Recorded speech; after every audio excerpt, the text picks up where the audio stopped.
ជំរាបសួរចានឹងចេញក្បាលវីដេអូមកឃើញបុកប៉ុកហ្នឹងគឺយើងធ្វើ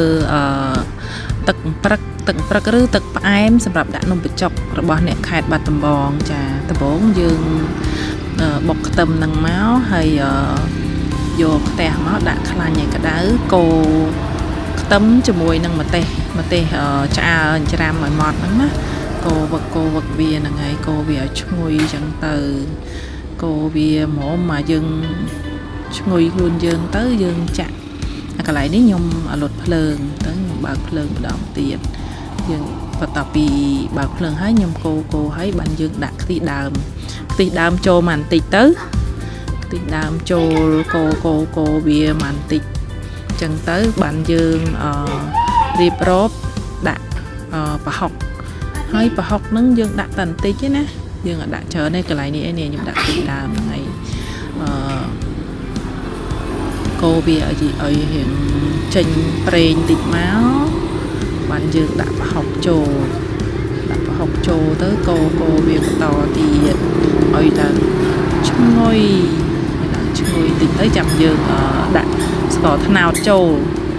អានេះយើងធ្វើតាមយើងប៉ាន់ស្មានទេណាអត់មានក្បួនខ្នាតអីត្រឹមត្រូវទេខ្ញុំចេះពីម៉ែខ្ញុំមកដែរអញ្ចឹងខ្ញុំក៏ធ្វើអញ្ចឹងទៅយើងដាក់ស្ករចូលកូរវាអញ្ចឹងទៅកូរឲ្យវាលាយស្ករអញ្ចឹងណាហើយចាំយើងចាក់ខ្ទិះចុងហ្នឹងចាក់មកល្មមមករាវល្មមបានហើយចាចាក់ខ្ទិះចុងចូលបន្ទាប់មកយើងលួចគេហៅលួចអំពិលហ្នឹងលួចដាក់តែបន្តិចទេជ្រុំវាទៅ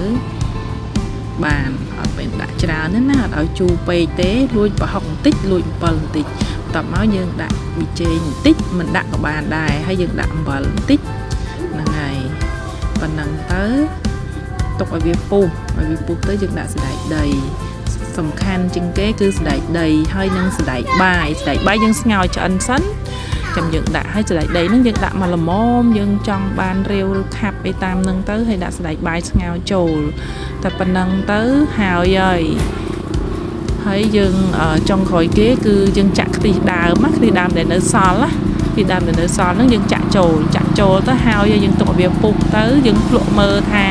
វាផ្អែមល្មមតាមដែលយើងចង់បានប្រៃផ្អែមអីល្មមហើយបិទភ្លើងទុកហើយស្រេចគេហៅថាទឹក